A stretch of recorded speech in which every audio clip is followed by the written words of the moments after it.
Right now we'd like to welcome in our tennis guest as we're going to talk some U.S. Open with former St. John's tennis coach and a good buddy of mine from high school and from forever ago, Frank Russo, Miami Dolphins fan. Frank, what's up, buddy?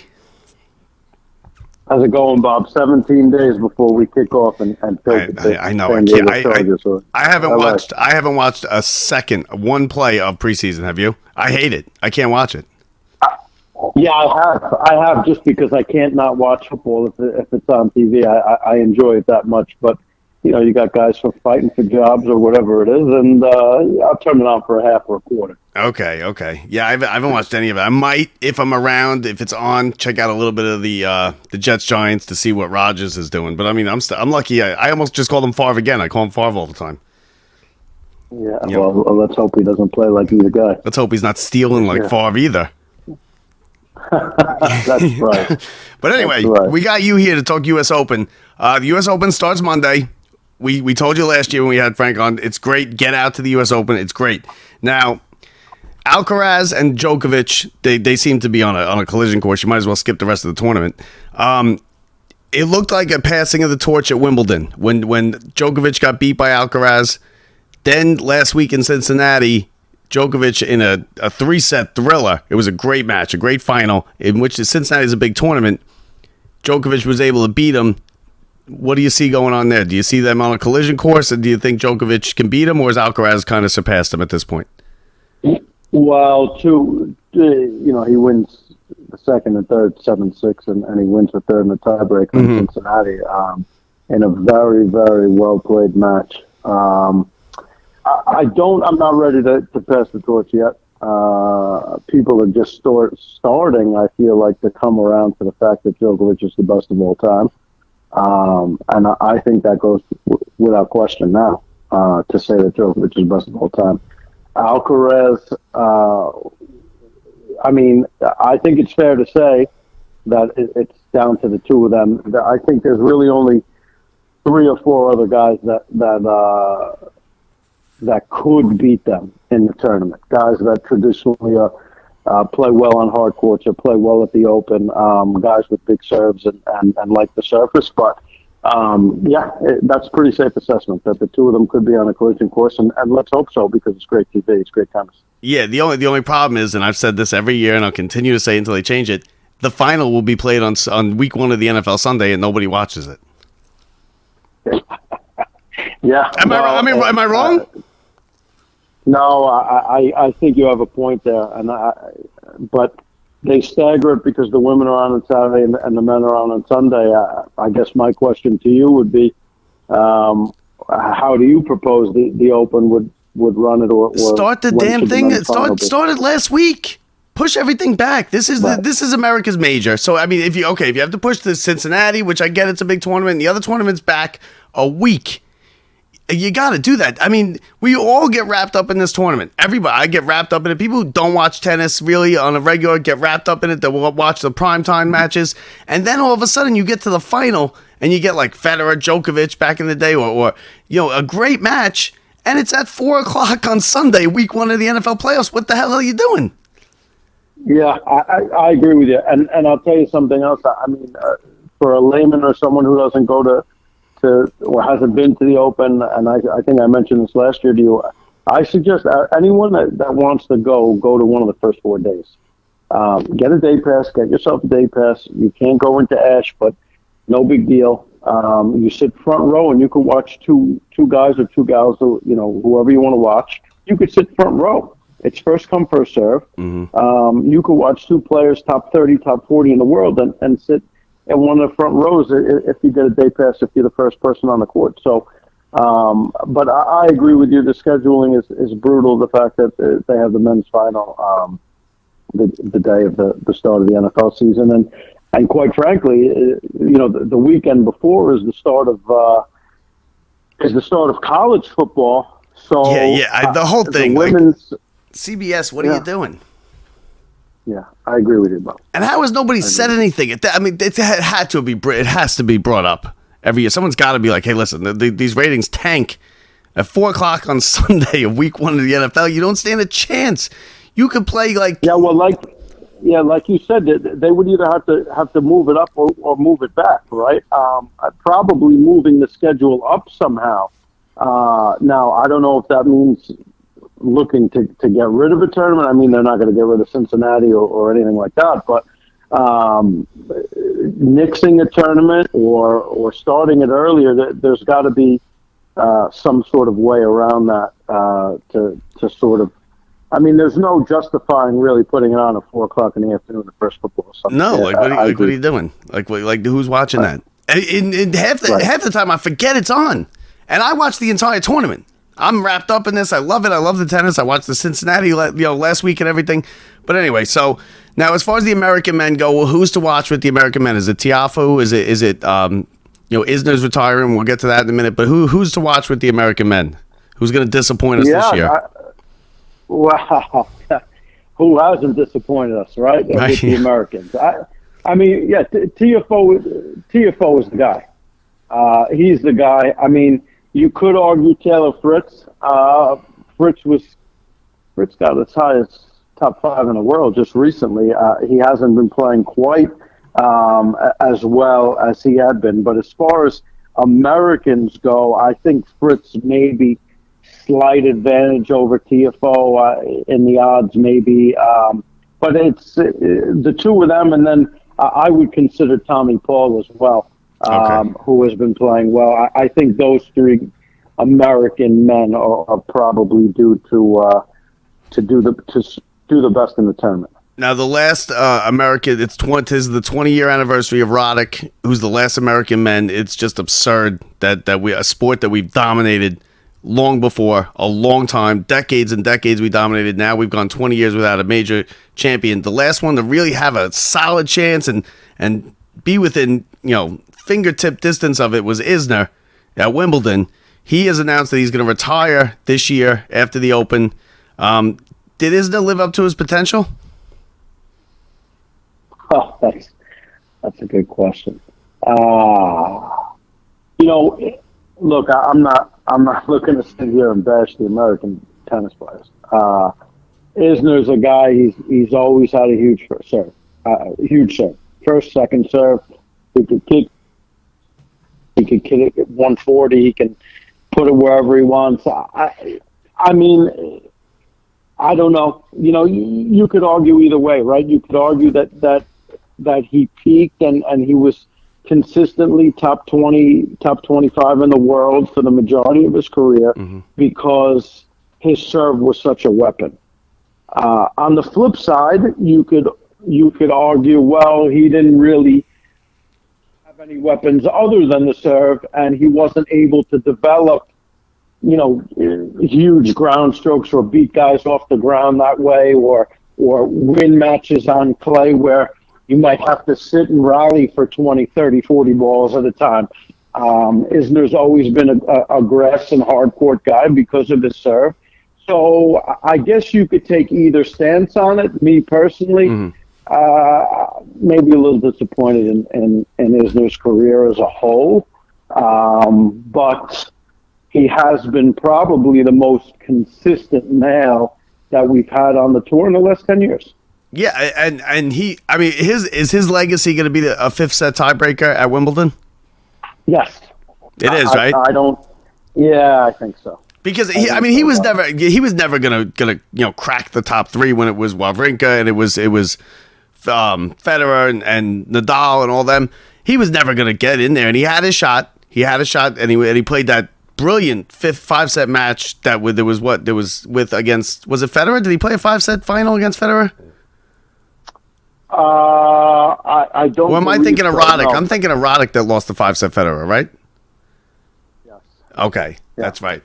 Yeah. So Isner, like I said, his legacy is going to be the fact that he played a match that lasted 2 days at Wimbledon, and it'll be the 5th-set tiebreak that changed after 100 years of nothing like that ever happening at Wimbledon. Agreed. I would agree with that. Anytime that Isner's name comes up in the next 20 years, the first thing they'll think about is that 5-set match. Yeah, it was crazy. It was crazy. I remember that. Now you have helped in the last 20 years. You have helped bring some tennis players from college into the pros and whatnot, and we've won nothing. What is the problem with men's tennis? Because the women are fine. Well, it's funny you mentioned college, because if you think about the top college schools across the country, right?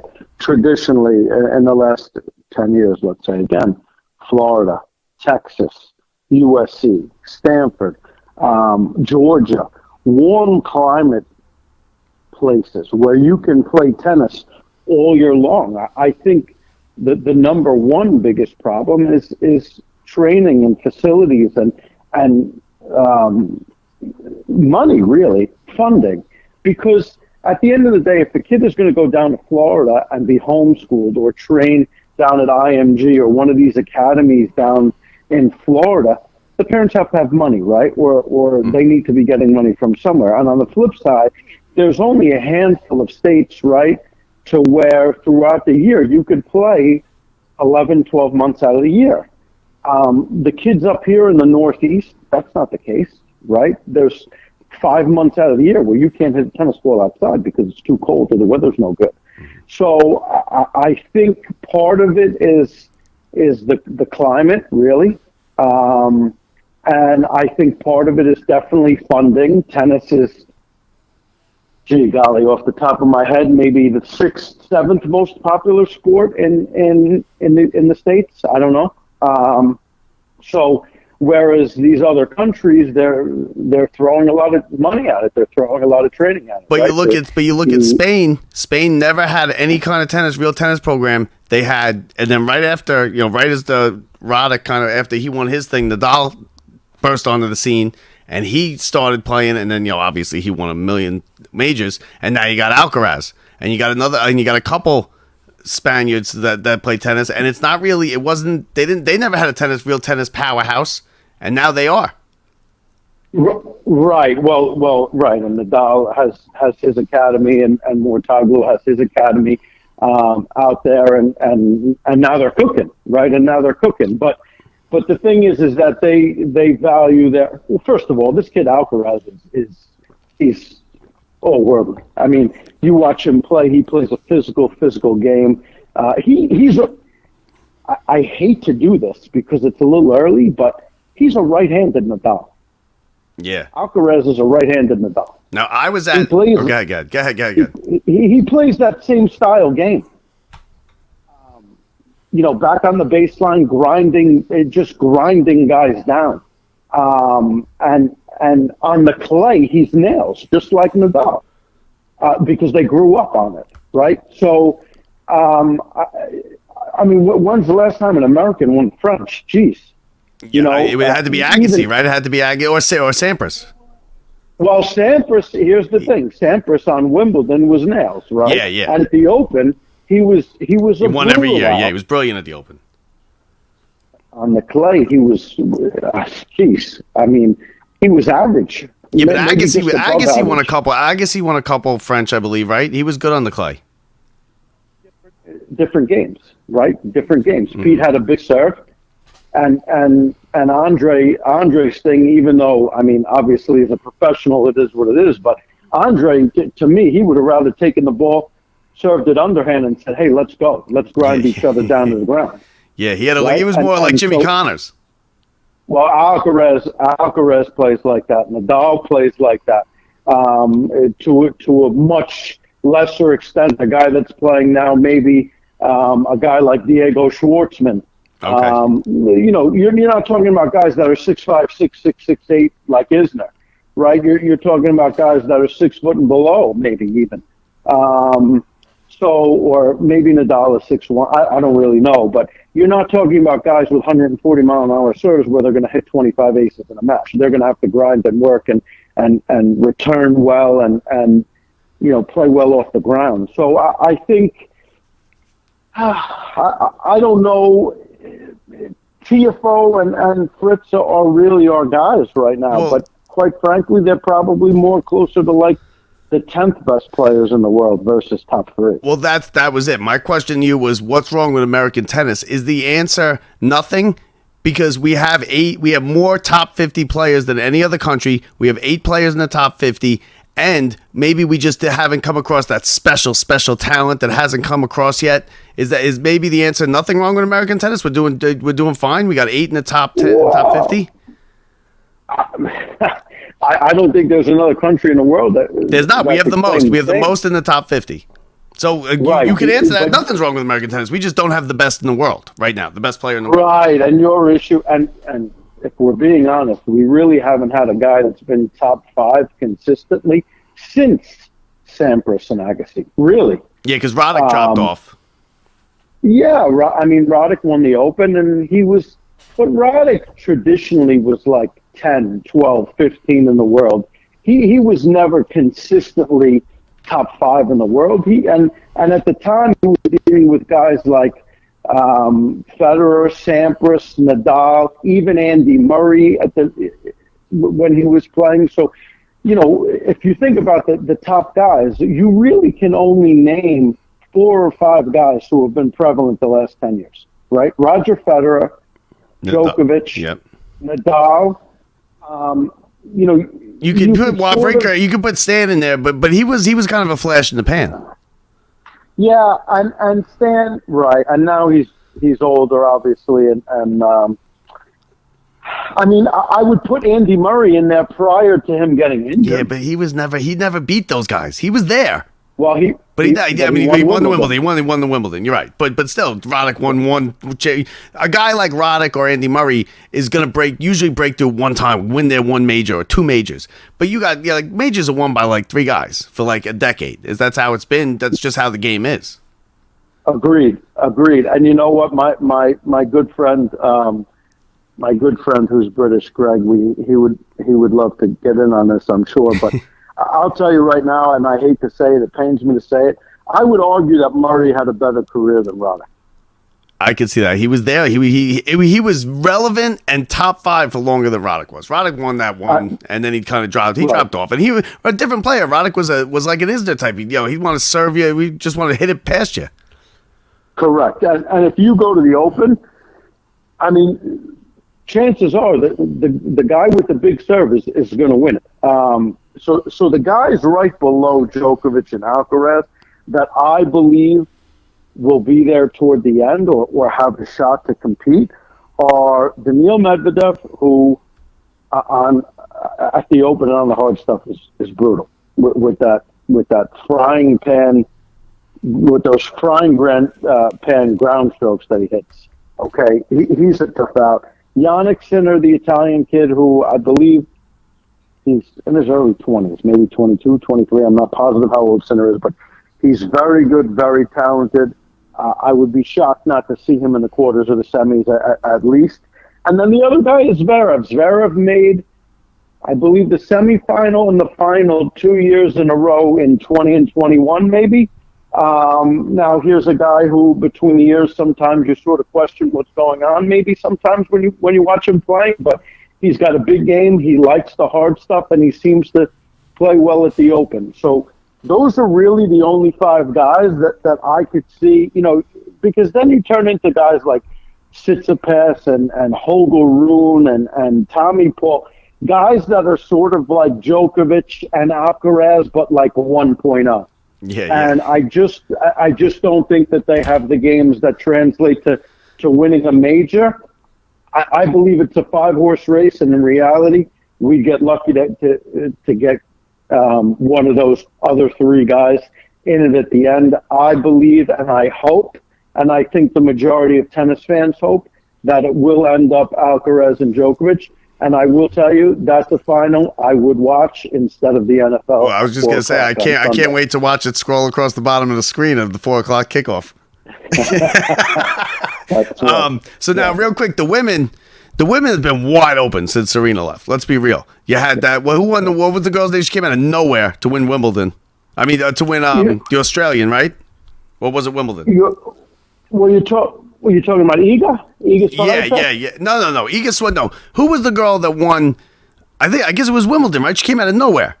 Swiatek didn't win Wimbledon. Oh. She came out of nowhere. She was like 150-1. She came out of nowhere, won the whole thing. Now you got Coco Gauff, who a lot of people thinking maybe it's her time. We all watched her a couple of years ago at prime time. She had an upset. They made it to the second or third round. Now they think it's her time. She has been dominated by Swiatek, but again, back to Cincinnati. Not Cincinnati, the tournament for the women right before. Coco beat her. Correct. And now people are saying this might be Coco's time to win. Yeah, well, I don't know who's saying that, but I'd like to meet them. Really? You don't think so? I've read a couple articles that say that. You don't think she could beat Swiatek? No, I don't think she beats Sabalenka either. Okay. And she's got a tough draw because she's going to meet Swiatek in the quarters. Yeah, good luck. She's all for the world. I don't even know if she's taken a set off Swiatek in 9 matches. Well, she beat her last week. So, yeah. Okay, fine. And she won the final, by the way. And she won the final at that Southern and Western Open. Yeah. Hartford or something, right? Wherever it is. Right. She won the final. But I don't see it. Not in a major. And truth be told, Gauff has to get there. So I don't see it. You know what? It is. You're right. It's way more open now that Serena has retired. But if we're being honest, if Ash Barty hadn't retired, I believe that Ash Barty could have had a similar career to Serena. I think she could have been that dominant. That's going way up. That's asking a lot right there. You think she could have a similar career to Serena? Serena's one of the best athletes America has ever had in any sport. Yeah, correct. I'm talking about a run like Serena to where she was winning 2-3 majors a year. I believe Ash Barty could have been that woman for the next 10 years. She retired at an early age. Yeah. I'm shocked she's still retired, to be honest. Yeah, I wouldn't be surprised if she ends up coming back. But I believe she would have been a major problem on the women's side of every tournament that she entered. Swiatek is a little bit less dominant because she doesn't have sort of the weapons that Serena had. Barty, she won a lot of matches just grinding and getting a ton of balls back, but she was nails, Ash Barty. Serena just overpowered you. The edge. Correct. I still give the edge to Swiatek. If I had to bet someone to win women's tournament, it would be her. But I think names like Sabalenka. Hey, what about Jessica Pegula? Okay. You think she can win? Well, I mean, she's done very well at the Open. She'll be home. She's from, I believe, Buffalo. And she's been playing well. I wouldn't count her out. Ons Jabeur is there, and Rybakina is there. So I don't. I think the men are a little more straightforward. Rybakina won. She won Wimbledon, I believe, in 21 or 22. I believe it was 22. Those 4 or 5 that I named, and don't forget Ons Jabeur. Mm-hmm. Those 4 or 5 I named, I might give the edge to Gauff. I would put Gauff at like 5 or 6 on my list of women that can win it this year. Okay, so but I would be surprised if she won it. All right, so give me your 2 winners. Does Djokovic ever get to 25 if he doesn't win this? I mean, he's got to get to 24 first, but does he get to the most majors ever? Yes. Okay. You got him winning this tournament? Yes. And who's your women's winner? I do. I'm going to go with Sabalenka. All right. A little bit of an upset. I'm going to go with Sabalenka on the women's side, and I'll give you 2 for all the degenerates that listen to your There's a lot of them. Station. I will give you 2 names, one on each side that are huge odds that I think could make a run in the tournament. Danielle Collins is 75-1 on the women's side. And the name on the men's side is Hubert Hurkacz. You can get it 80-1. So on a $100 bet, if he wins the whole show, you could win $8,000. Those are the two total long shots if you wanted to throw a ham sandwich on it to win a bunch of money and just sweat it. Those are the two names that I would give you. Just bet responsibly because neither of those two are going to win it. Right. Well, the hope is that they make the quarter or the semi and you could maneuver and hedge now. Right? Yeah. Exactly. All right. His name is Frank Russo. Me and Frank are going to be out there one day this week. We haven't figured out when yet, but maybe we'll see you out there. Frank, thank you for coming on.